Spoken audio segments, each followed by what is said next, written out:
Here we go. Welcome to MangaPod, everybody. MangaPod. We're a weekly podcast which will get together to read all our part of a manga, and then we discuss it with friendship, love, and lots of spoilers. This week we're finally talking Tower of God, so it's technically a MangaPod. Tower of God 2, chapters 1 through 13, chapters 113 through 152. I'm Erin, your host, and with me are two of my three lovely co-hosts, as well as a very special guest.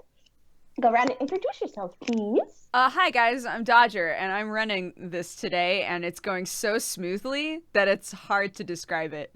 Welcome to TogPod. I'm so excited to finally talk about Tower of God, because I think I've missed the last two Tower of God MangaPods.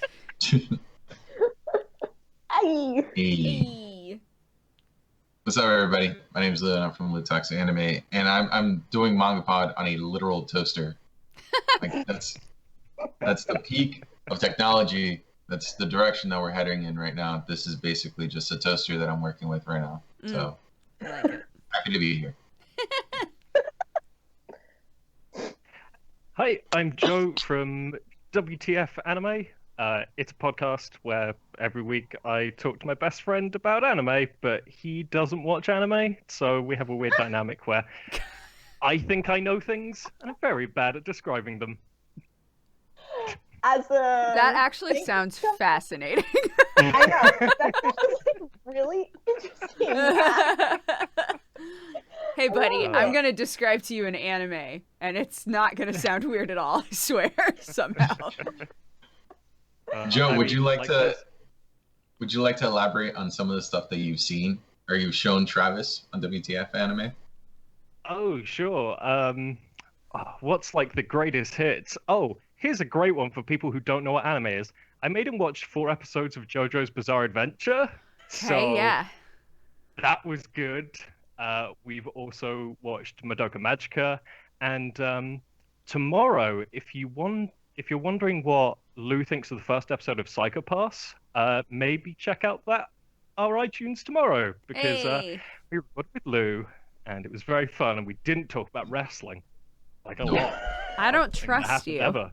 Yeah, I don't believe that. So, for some reason, this doesn't ring true. I'm sorry. You're right. You are the guest. Clutching his pearls. People really well here. So offended. Thank you so much for coming on. We're so happy to have you. And if you guys have never joined us for a MangaPod before, what we like to do is give you a short spoiler-free description of the manga that we read, aka a summary that will be read by a lovely guest. And then we will give you a spoiler-free Nope, just kidding. Spoiler-free recommendations. Yes. And then what? We say whether we think people should go read this manga or not without spoiling them. That way, if they don't want to be spoiled, they can take their leave and go read it and then come back and watch the VOD of this. There, nailed it. That's a great format. What happens next?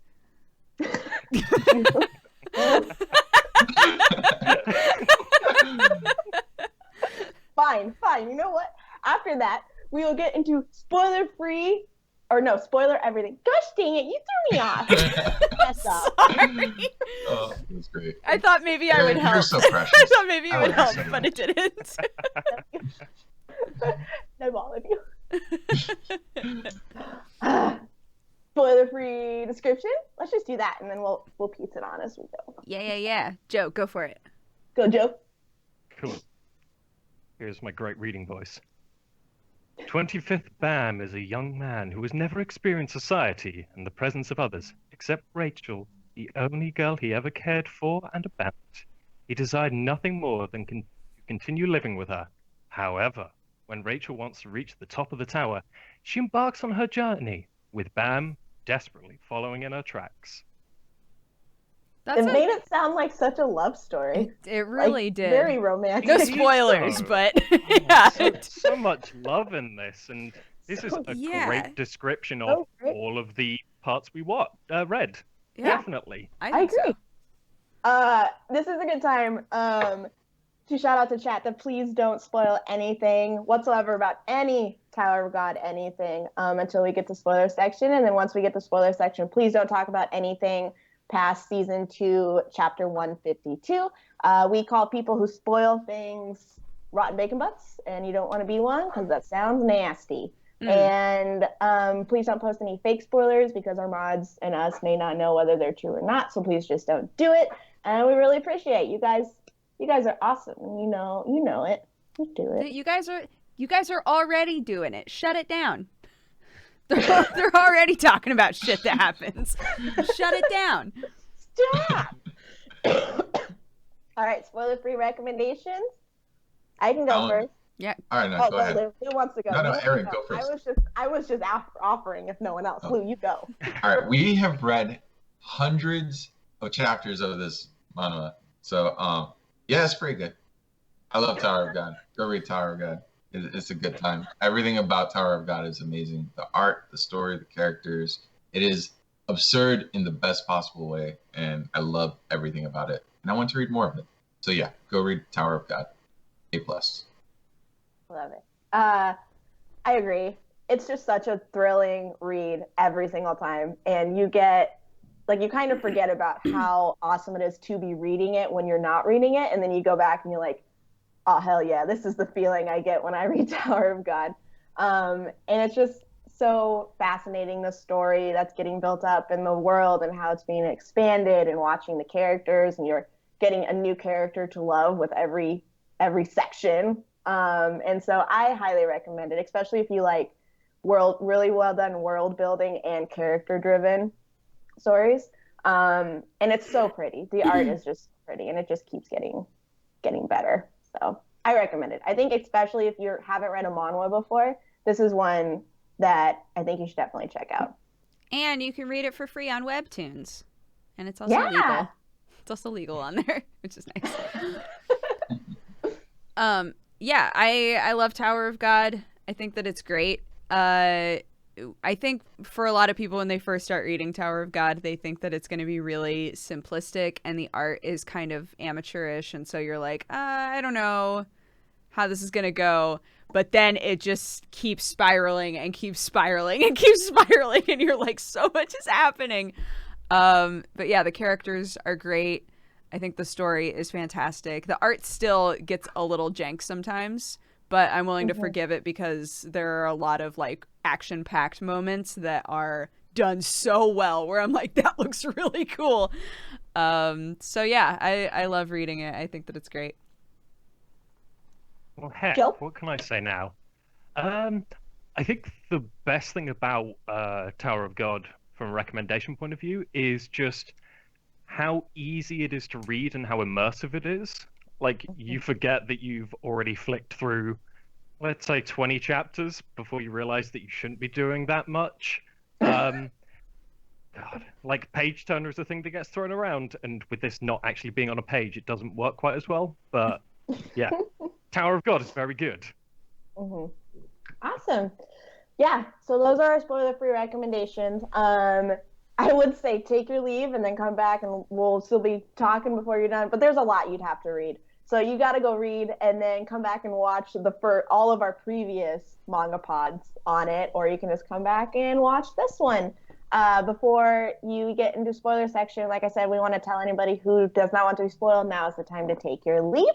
And now we will jump into the spoilers. But once again, a reminder to please not talk about anything past chapter 152 of season 2. Yeah. Please. All right.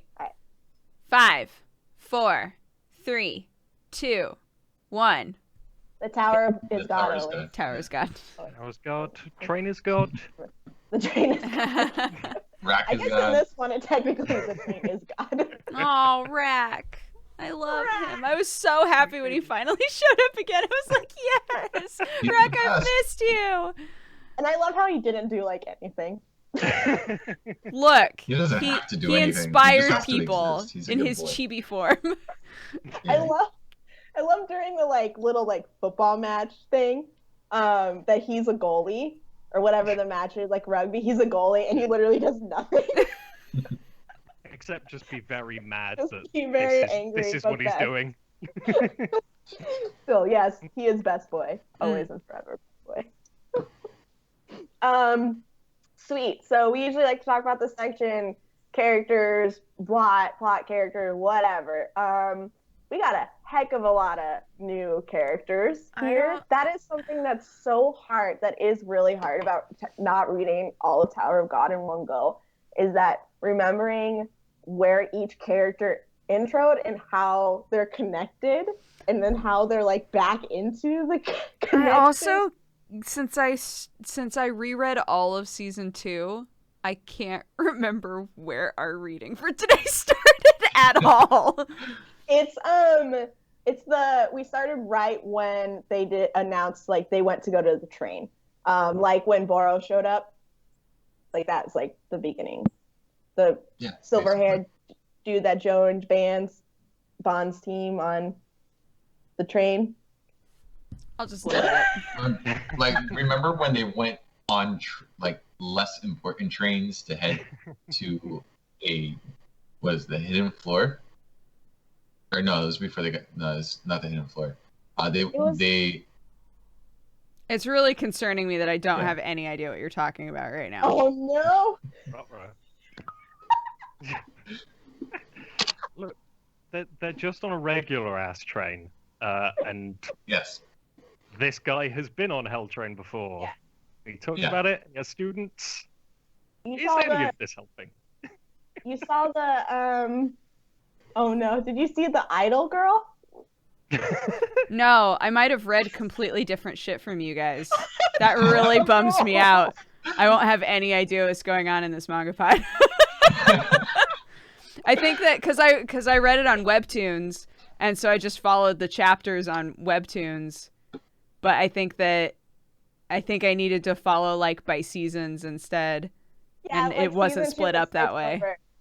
Oh no. I won't have any idea what any of you guys are talking about, but I'll just take off my headphones and leave. And you guys can just like run this show, right? Like that's cool. Well, you're controlling it, so. Well, guys, chat. It's important for the chat to know that before we went live, we had this crazy realization that Tower of God is cursed. For us, that specifically is true. For this show. Yeah. So many tech issues leading into this, which is why we started late. Man, that makes me so sad. Oh no. I had that issue the last time when we were getting ready to read this. I read so much. I was like, I cannot believe how many chapters we decided to read for this. And I realized I was like, because of the number of chapters we had compared to what was on whatever I was reading it on, like, was way, way different. And I ended up reading like 100 chapters more. Yeah, so, well, that's better than what I did. Yeah, so I read up to chapter number 152, but if I click on it, it says season 2, chapter 72. Oh no. So, goodbye, everyone. I'll miss you. This is so sad. I'll miss you guys. No, go for it. You know what? Talk about it. I'll just hang. No. Tell me all about Tower of God. Todd Pod is literally cursed. Todd Pod is cursed. It's fine. Just read it right now. Yeah, you're right. I bet I could catch up.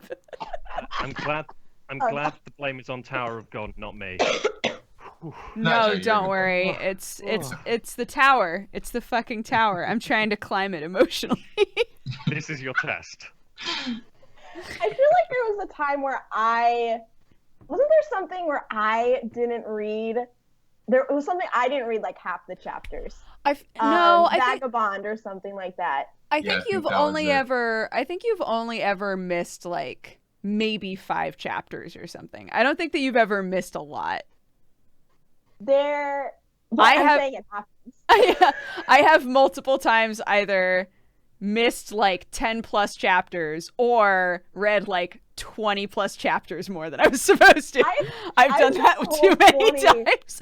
I've done where I've gone like way past and then I couldn't remember what we talked about and I was like, I spoiled something. I can't remember what it was, but I spoiled something and I was like, I spoiled Evangelion really hard and you guys looked at me like like, Dodger, we didn't read that. What are you talking about? Nobody died. And I was like, what?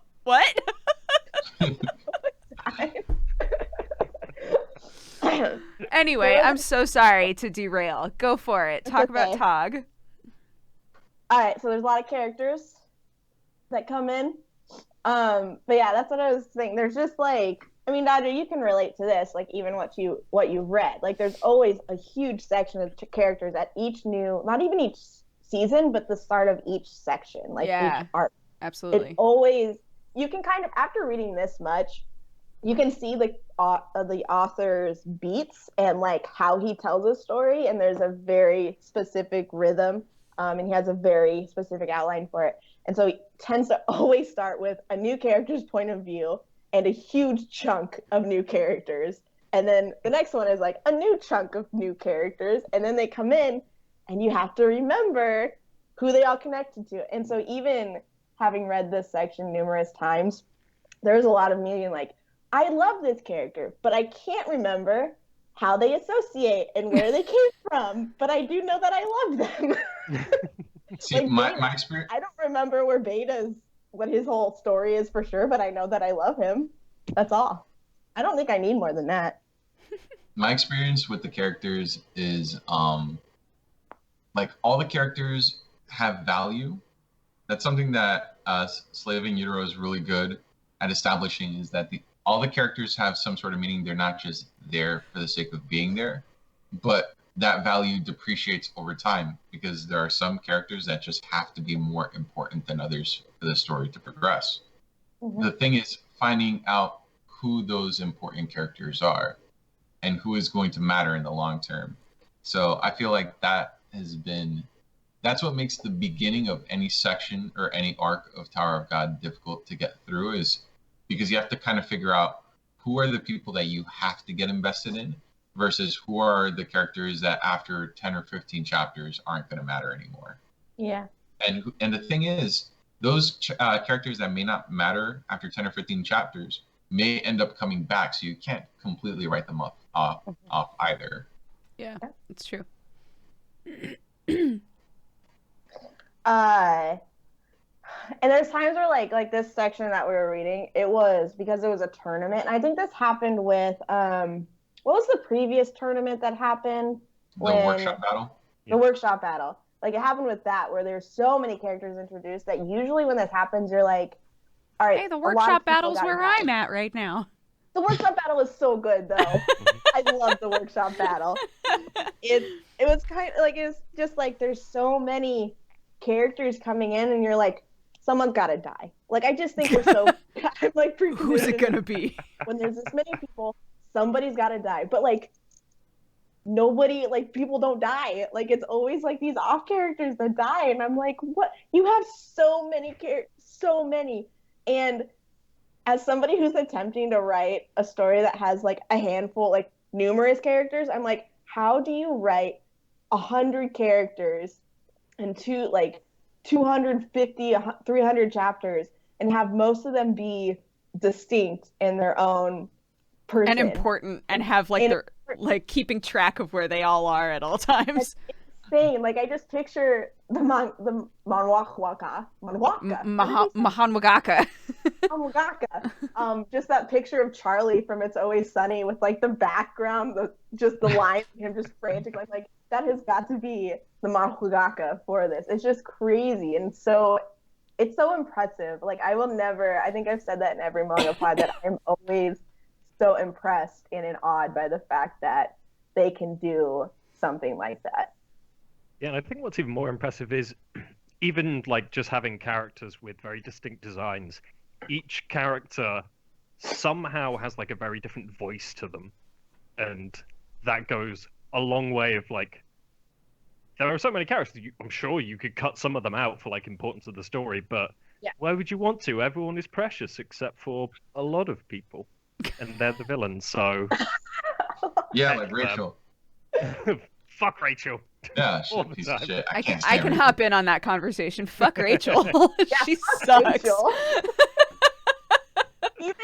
Even in the train, the whole time I'm like, get off. Like, fuck you, Rachel. Like, there's even... Dodger, take your headphones off. Okay. When Bum meets Rachel again, and she's like so happy, and he's so relieved to see her, and he has so many questions, and it's obviously he's a character who has relied on her, like just she is so important to him, and her be like, "You shouldn't be here." I was so mad, and I'm sure there's something with her methods, hidden motives, but I am going to be so pissed if she's like, it was for your own protection in the end. It better not be. I do not want it to be. I think she's just a horrible person. That's all. I hate that. And she pushed him again. Yeah. Yeah. She's the worst. Fuck Rachel. But one thing that really, it's kind of bothering me about Rachel is Put her headphones back on, Blue. No, not yet. No. Oh. Not yet? Okay, cool. No. No, but is that it feels like she's kind of painting Bam to be like kind of a creeper, like he's stalking her, and like I guess it kind of rationalizes a little bit why she treats him that way, because he's so obsessed and fixated on her that it seems unhealthy. And I don't know if that's the author like intentionally trying to get us to feel either more sympathy for Rachel or maybe start to have a little bit of disdain for Bam. Yeah. And the thing is, with this author, I think either is possible. Mm-hmm. Yeah, I think one of the things for me was like the previous arc, like Bam being, I'm very powerful, like interest was kind of waning in him for at least me. With this arc, he picked back up, but the way that like Lou said, the kind of stalkerish tendencies, I'm not sure that was exclusively pinned on Rachel. I feel like there is definitely some kind of, there's something wrong with Bam, but it's kind of, you think, justifiable, even if the behaviors aren't exactly the best, because he's the only person that he knew before the tower. Yeah. I guess I can see it from both ways. And Bam was definitely, I found, more interesting towards the end of the part we read. 100%. Yeah. Is this something, if we talk about Bam, is that something Dodger could jump in on, you think? Yeah. Yeah. Okay. Welcome back. Guys, I can just leave them off. Like, that's fine. I can just leave them off so you guys can talk freely. I don't want you to feel like you have to dance around shit. Yeah, we were gonna talk about Bomb, and we were talking about him in the last section, and since you read that section, I think that was something. We were gonna talk about because you read him being super powerful, right? Yeah. Because he's like, he's got like a little red wingu that comes off of him now. And he was like, I don't know how I got this, but maybe it was a weird experiment. I don't fucking know. And then the Devil Arm boys are like, what the fuck is this shit? Yeah, that's about as far as I got with that. Dodger, I want you to rewrite the entire Wikipedia for Tower of God, please. Exactly like that, how you described it. I think it'd be great. Can I just ask, because I have missed like a couple of Tower of Gods, and I'm convinced that that's why I was like, I'm sure that this is as far as we read. Did you guys feel like with season 2, Bam became like, did you like Bam more or less, or did you just kind of enjoy that his character changed? I did not like him at the beginning of season 2. What like Joe is saying, that like, no, I guess it wasn't dislike. I was just became a little bit more neutral, and I was wondering like, wait, what's going on with you? And I was hoping he didn't become like a standard, all of a sudden emo, I have to get revenge on Rachel character, right, which is what he felt like. And so he kind of, so I felt a little less interested in him, but not enough to not see what his story was going to be. But definitely during those sections, I was way more interested in all of the characters around him. Yeah.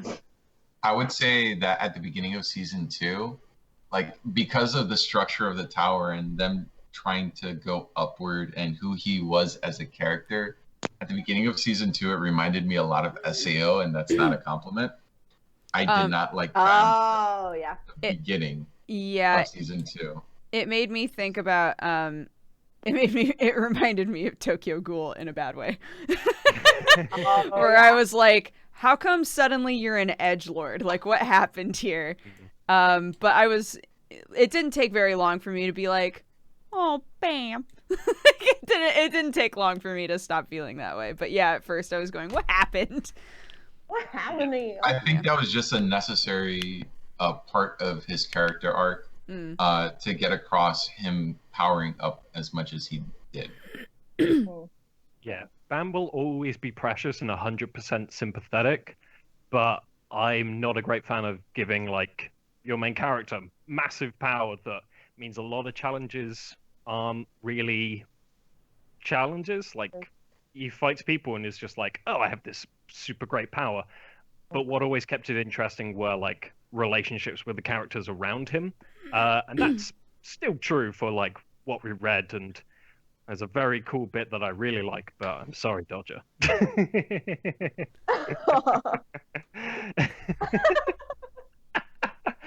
I was just going to say, like, the shift of him moving from being someone very early in the manhwa, someone who always holds on to friendship, getting told by the guide to use these people for your own ends, was super interesting that he actually accepted and went along with doing it. But It's kind of as if the tower is molding and changing Bam as a person as he progresses through it. yeah, he's definitely, like, I think he is the protagonist. Like, it is his story. Like, no matter how many characters come in and how important all of them are, and how their stories are told, I think Tower of God is about Bam. Like, it is. He's the one who came in without wanting, like, he wasn't supposed to be there, and he's in there, and now we're watching him change. It's kind of like a coming of age story for him. Like, just watching how he grows and who he becomes, and how everything is hurting him or making him grow as a person. But I felt though, I guess, okay, so my thoughts are going like this. Because you see that she says you need to have comrades that you can easily cast away, like you can kill. And I was like, all right, so he's going to do something like that and he's going to regret it. Like, so he's going to kill one of them and not care. But he's, like the guide said, he's not in that place mentally. And so I was disappointed because I was like, why didn't anything happen with that? But then I realized, well, he's so focused on Rachel and he hasn't really had a chance. He kind of gets distracted from that. And he's also just not mentally there yet that he could easily do something like that. And so I kind of appreciated that the character build for him is, like, a lot slower in this, but he's still interesting enough times. Can we talk about how this might be something Dodger can come back on for. So should we? Okay, this is something. This isn't, like, spoiling anything. This is me making a comment on how the story and, like, the tropes that the mangaka really enjoys. And that would be a whole lot of you with their face hidden, and then all of a sudden 2 pages later you find out who they are. Or it's like there's a lot of focusing on one character and then a character's foot appears in the background or the foreground, and then they walk in. There's a whole lot of that. Happens. Yeah, lots of eyeballs in the shadows when you know who the person is anyway. So, like, why bother putting them in the shadows? Yeah, a lot of that. Yeah. I just noticed. I was gonna say it's probably easier than, like, drawing the person with detail. It's just like, oh no, they're mysterious for now. Yeah, they're good. They're shadowy. It's just like a cop out, a constant cop. You're just owning. Like, it doesn't. It's just something now that I've read so much. I noticed, like, it doesn't even though I still get so sucked into it, and I'm just like, I need to keep reading. Like, this is so intense. Like, every scene with getting to the train was just like, it's the same feel that you get from the workshop and every other battle before that, where you just can't. When I talked to Yoku, I don't remember. I think we read, Yoku and I were there when we read to the end of season 1. I think it was me and him were discussing that, and we were talking, or maybe it was, I don't know. We've done a lot of Tog Pogs. I feel like I was there for the end of season 1. I think I was. I think we were. Okay, there was a section, I'm pretty sure it was the workshop, where you find out that everyone is heading to the same place. And so you find out, like, this group of characters is going, this group of characters is going. It is the workshop, because Bomb's old friends are going, and you're like, oh, they're going to be there, and Bomb's going to be there, and Kuna's going to be, and like, they're all going to see each other again, finally! And it's the same, and that's kind of how this was, not quite as heavy, but the train section was like that, in that it feels very much like the York New City arc of Hunter x Hunter, where that's a really good comparison. The part that's really great about it is the lead up, like, that you don't know what's going to happen, but you know something is going to happen. And I feel like he is able to very consistently do that with every single arc, which is really impressive, because he could, even if he does in certain ways do the same beats, he's still managing to make it intense and make you question, how is this stuff going to play out? Like, even now, at the end of what we just read, I'm like, how is it going to play out? I don't know.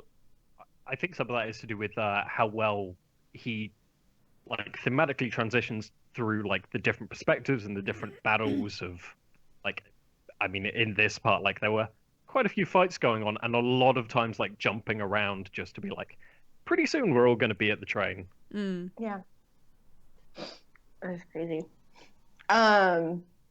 Okay, I want to talk about a specific battle. Duger.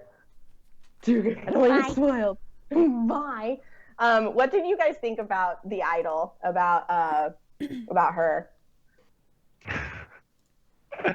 She is so. I don't like her. She annoys me. She doesn't have a compelling enough reason for me to care about her being there. But everyone's like, we got to get her on the train. We got to get her on there. And I know there's supposed to be, like, some mysterious side to her, but she feels so one-off and so insignificant to me, because they haven't given her enough of, like, she's this big important character. Like, we don't know, like, they've talked about her family, but that hasn't been made significant enough before. And so she just felt so, for a long time, I thought she was Rachel dressed in a blue wig. Yeah. Yeah. Yeah, she just doesn't. There was such a weird thing where the sword guy that was palling around with her, he said something like, the reason she wants to go on the train is so important that I would die for her now. And we don't see it, but, like, what's really she going to say? I mean, I feel like they're just teasing it for later, but, I mean, that doesn't make this section of reading satisfying. So, yeah, exactly. I really took issue with their character. I feel like they could have done something to, I guess, give us a more concrete foundation of where her character is going, as opposed to, well, I don't have an idea of what she's going to do now, but, like, here we go. You know, here's this well-designed character that people are going to think is cute, and I'll make her important later. Yeah, it's just, it's so, and, like, see, a much better example of that was Daniel. That was his name, right? Dan, the food guy, who was on the train with Boro and Akka before.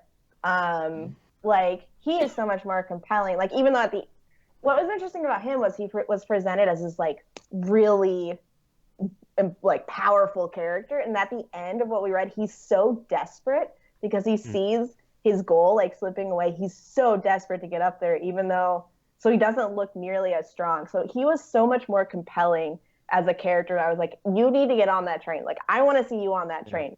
Whereas Yura, or whatever her name was, I was like, I don't care. Like, just get off the train. I don't care if you fall in front of the train. Like, I don't care about you. I'm way more interested in, like, the Daniel story with Akka, I think his name was. Akka and Boro. this Rowan guy, like they're just we have to bring him back, and Yeah. then the Poe, like the train captain conductorman, Yeah. who is also linked to it. I'm way more interested in that than I am like why this dude is like I'm gonna die for this idol who Yeah. quit being an idol because reasons, I suppose. Reasons. But the fact that she was like, I'm so excited to meet you, Mom. And then that really wasn't that exciting. Like her whole my luggage is my specialty was really dumb. Yeah, I just didn't. She was my least favorite part of this whole section. What do you guys think about Boro?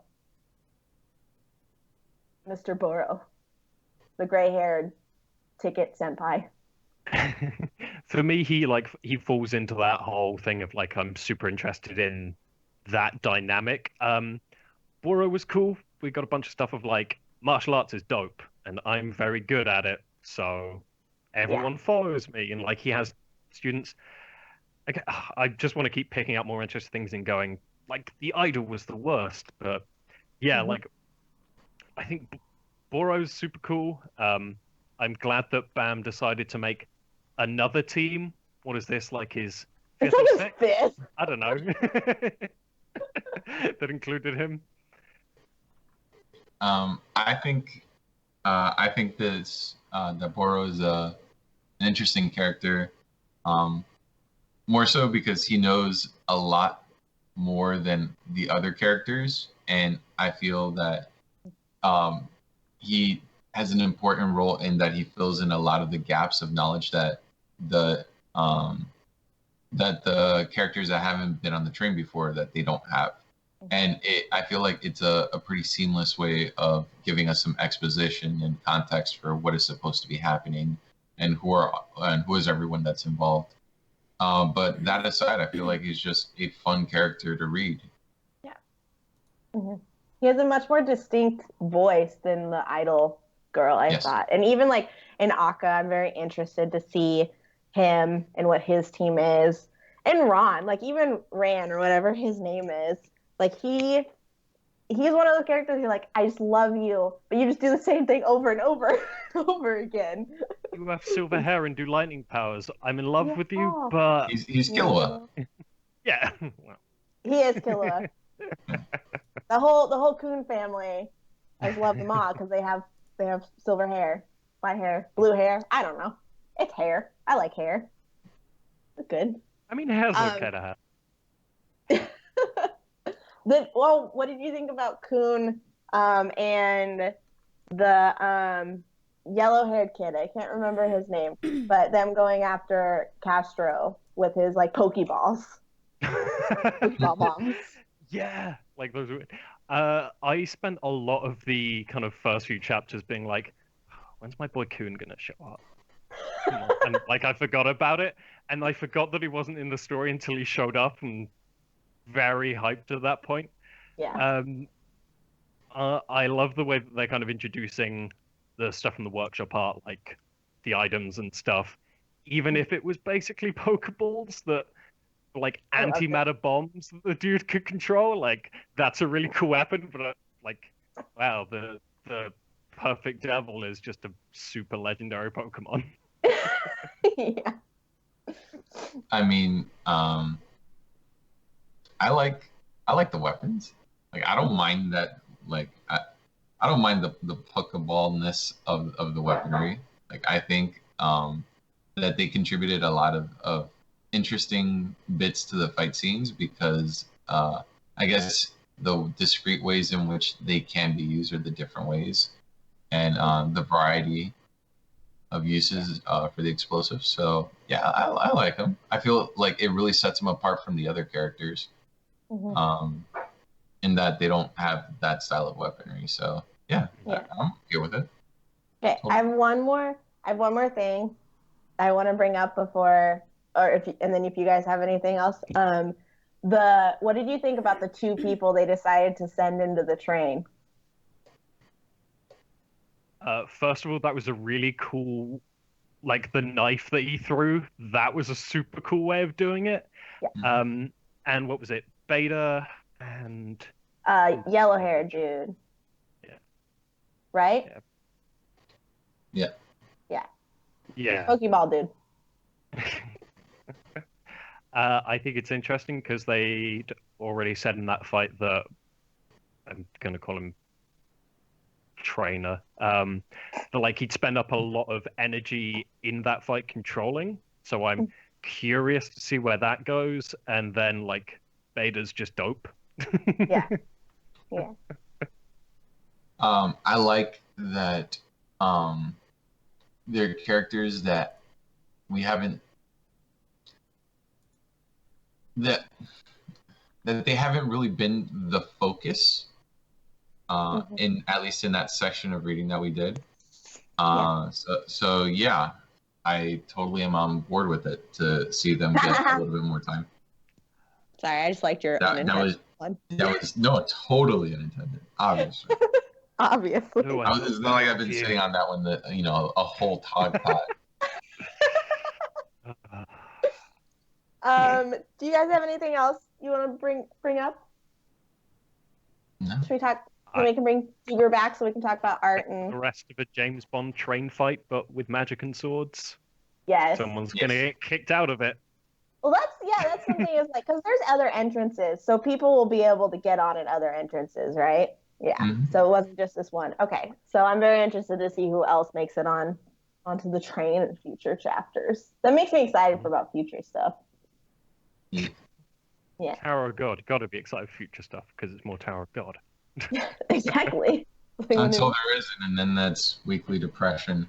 That always feels when you catch up to a manga or manhwa. You're just like, no. Sweet. Are you guys good if we bring Duger back? Yeah. Do you have any other spoiler stuff? Bring Duger? Okay.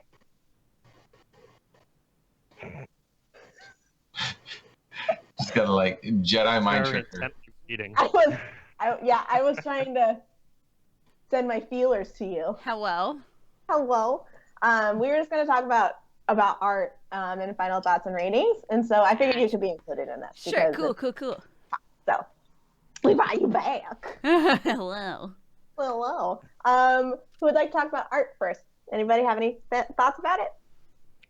I mean, I kind of alluded to my thoughts on the art in our spoiler-free section. I thought that the art in Tower of God throughout has always been consistently good, but I feel like as the further we get into the story, the better the art is, and the more impressive it is that the art is actually still improving.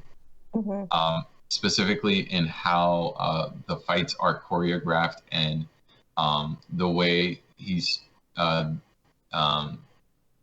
the author is choosing to I guess incorporate different elements of the story in each fight, that it feels like each fight is very different from one another. Like none of it feels very samey, which a manga of this size or a manhwa of this size you would expect to run into some repetition in places, and I'm not getting any of that through Tower of God.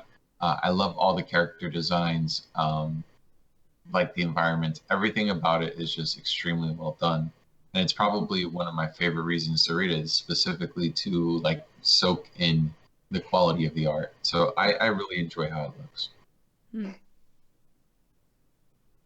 Yeah, just having reread it, I just enjoy seeing how much the author has improved artistically, and how even in the part that we read with not too many backgrounds, how much like little details that he throws in just to add to like the whole world building aspect, just in such a simple way. And yeah, like Lou said, like the choreographing is incredible. I know you guys have made this point several times on other manhwa pods, but the feeling of movement is just so strong, even between fights. Yeah, it's good. We'll keep circling back to that point, but Awesome, dude. Yeah, I mean, I don't know how different it is from where I am to where you guys are, but overall, the strongest parts are always the fights to me. It's where there's obviously a lot of care and effort put into readability and things making sense. And it just looks great. Like, there literally could have been a scene, you know, a few frames ago where somebody was crying and their face was kind of borked, and you're like, it's too bad that face is kind of borked. And then, like, 2 pages later, you're like, this looks incredible because now they're fighting. So yeah, I think that the art is great for the most part. And the fact that it's in full color, I think sometimes really does add to it as well. I think something else that benefits from it being in full color is all the character designs, because he's able to give different hair color and clothes color and stuff like that. And that was something I noticed, that even though he had so many characters, there's very, very, it doesn't happen very often where I think a character looks the same. Like, I recognize a character because I'm not mixing them up. The reason I don't know who the character is isn't because of their face. It's because I don't know their connection. I can't remember their connection. So, like, I know your face, but I don't know who you are. Like, that's what is my problem with it. But, like, being able to have this many characters and have them all be distinguishable in their looks and their outfits and everything. And even their clothes isn't, like, unified. Like, everyone has a different style. And so it's just, like, it's pretty incredible, like, very impressive. But yeah, like everyone said, the fight scenes are, I think, where the art stands out the best, for sure. And having it be in color is just, I think, one of my favorite parts about it. And like his use of gradients is done really well. Uses a lot of gradients, but it looks pretty. It looks really great. Awesome. Does anyone else have anything they would like to add? No. All right. Final thoughts and ratings. Wow, it was great. 10 out of 10. Best reading I've ever done. Ow. Okay, perfect. We have a 10 out of 10. Mm-hmm. So follow that I'll go up, next. suckers. I'll go next. I don't think it's quite perfect just yet, specifically because of a new character that was introduced in a section that three of us were not very fond of. But I think that since we're in the beginning of this arc, that we're going to be in for some, like, really major payoffs. We've already had one incredibly, like, big payoff and a nice little callback in this chapter that I think merit a lot of praise. But again, like, based on where we stopped, I don't feel like I can give it that 10 out of 10. I feel like a 9, maybe actually a 9.5, because I really like the callback and I really like the big plot points that we managed to see. I think I've consistently given Tower of God a 10 out of 10, so this is probably the lowest I've scored it so far. So take that information, do what you will with it. Cool. Final thoughts. I personally had, I think I would say, more problems with the workshop arc than I did particularly with this arc. Like, with this, it's just one character, but also I'm looking at the workshop art as a whole and not knowing where this is going. So for my first ever rating on this show, I'm going to go with 8.5 turtles out of 10. Yeah. Not enough rack. So, Yes. yeah. You know what? You just persuaded me, Joe. I'm dropping it to a 9. I need more rack. I need more rack in my life. More rack, Please. always. Rack.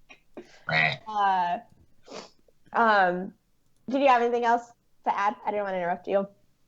You good? You good, Joe? Yeah, I'm good. Okay, perfect. I don't want to interrupt anybody. Yeah, I think I'm gonna give it I think I'll give it a 9. I didn't mention this before, but a lot of, like, the same issues I had with the workshop, there was a few that I had here in terms of how much information you get and how sometimes it's so clunky that you're like, all right, I'm You know what part of this is important and what part of this is not important? Okay, I'm going to take this and hope that it's the important part. And so there's just sometimes where, like, because it's so detailed and everything about the world is so intricate that it can sometimes get overwhelming, especially if you're reading a lot at one time.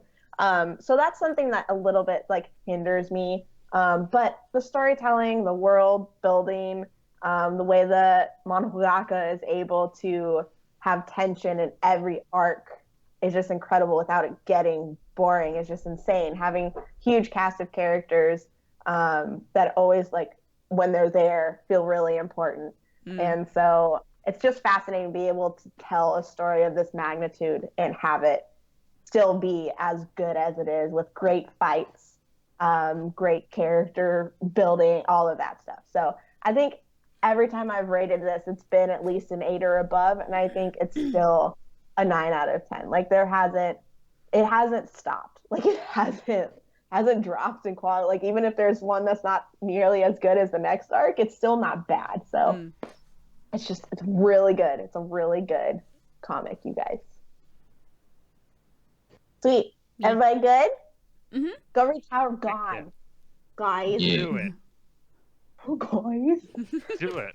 I stayed up until 4:30 in the morning to yell at you, chat. Go and watch Tower of God. If I can make this commitment, you can go and watch Tower of God. Yeah, damn it. I was doing so well. Read Tower of God. You can watch your time slip away as you read Tower of God. It does go fast. Yeah. Awesome.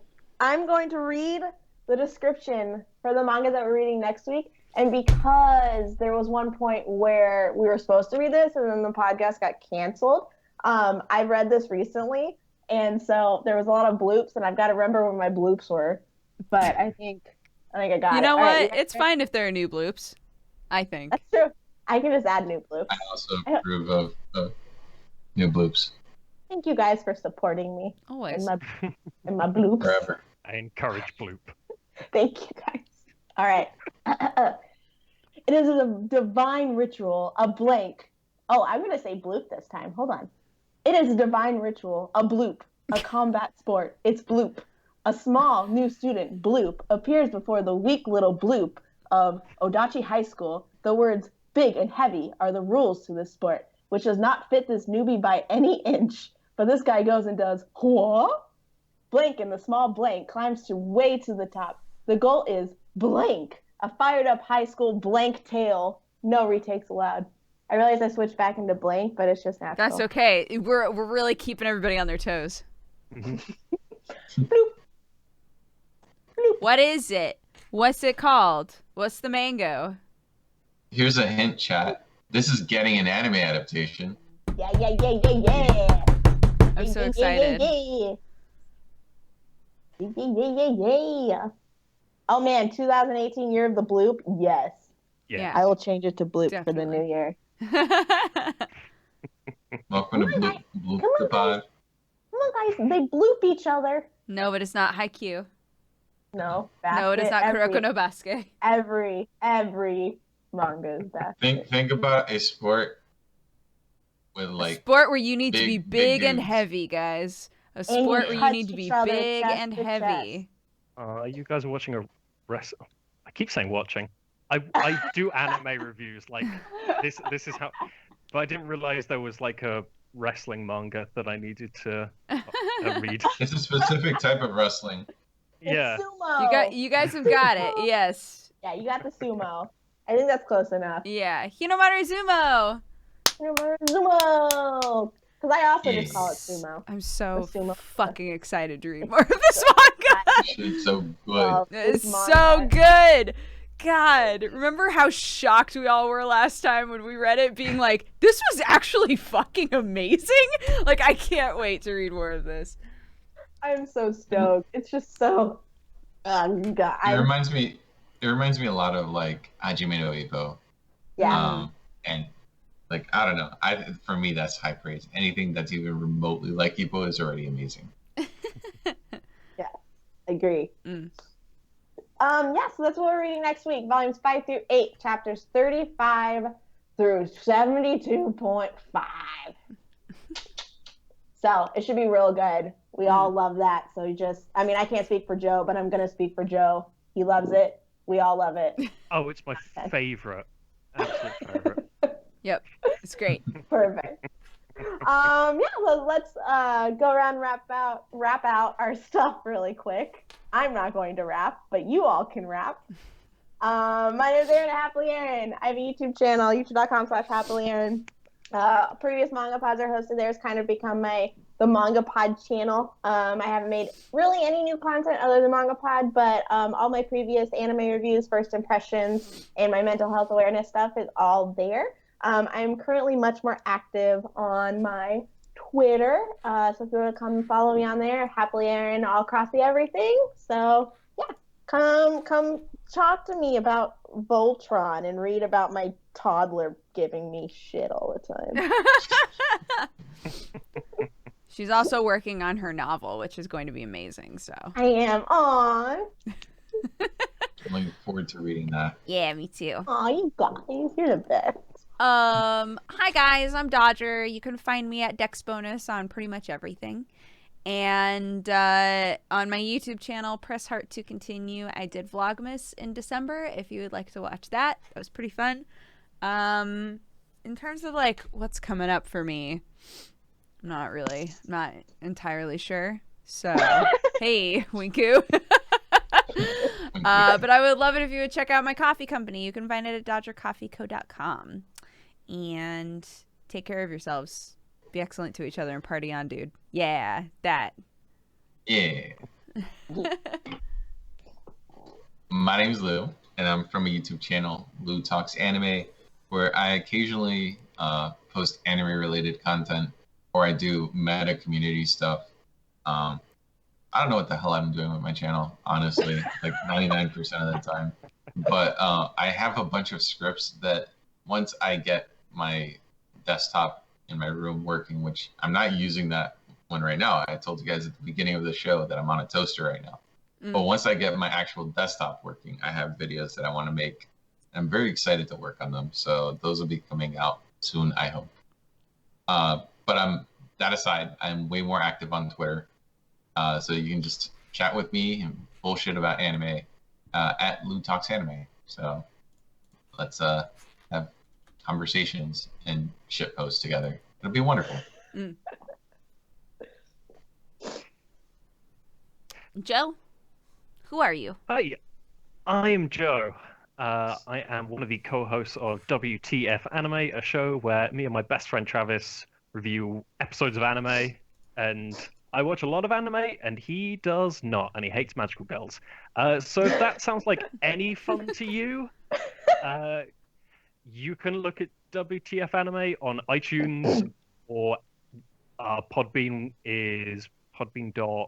Oh, sorry. I'm bad at promoting things. Oh, you're fine. WTFAnimeShow.podbean.com. And I'm sure it's probably where all good podcasts are sold. If you want to hit us up on Twitter, that is at WTFAnimeShow. And if you would like to speak to me personally, sumo wrestling manga is apparently 10 out of 10. So if you want to talk about that, hit me up at the Joe Hadfield. And thanks so much for having me on, guys. This was a wonderful and delightful experience as someone who is just a fan of the show. Aw. Thank you so much for coming. You're awesome. Thanks for joining us. Yeah, you'll have to come on our future Tog Pods. Yeah. For sure. Yeah.